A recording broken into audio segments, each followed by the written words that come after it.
I went on my first mission trip when I was 12 years old. It was with my youth group, and we went to the Pine Ridge Indian Reservation in Wanblee, South Dakota. That trip changed my life. See, I was raised in a Christian family. Every Sunday we were in church, but nobody in my family was involved in ministry.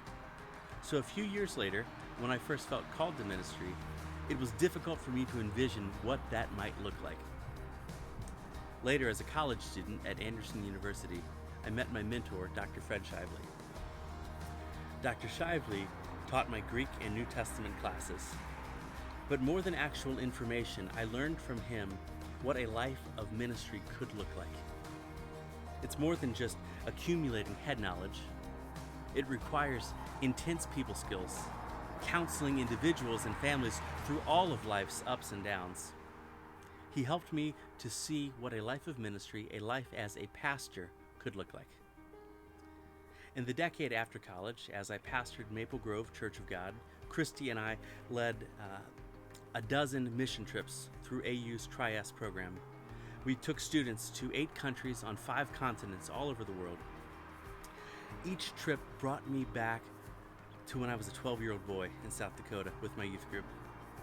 When I first discovered the intense diversity of our world and the intense beauty of cultures and people groups far different from my own native culture. Each trip had Christy and I wrestling with this nagging question: should we continue to live and serve in the Midwest, or should we serve globally? That question was very much on my mind when I went to Berlin, Germany as a part of a class through the Anderson School of Theology. The class was to study urban ministry in an international setting, but most importantly, it brought me into a relationship with Kelly and Rhonda Phillips. Much like Dr. Shively before them, Kelly and Rhonda Phillips completely changed my life. They gave me an example of what a missionary looks like.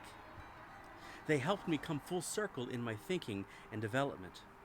I watched as they totally embraced the other in their presence.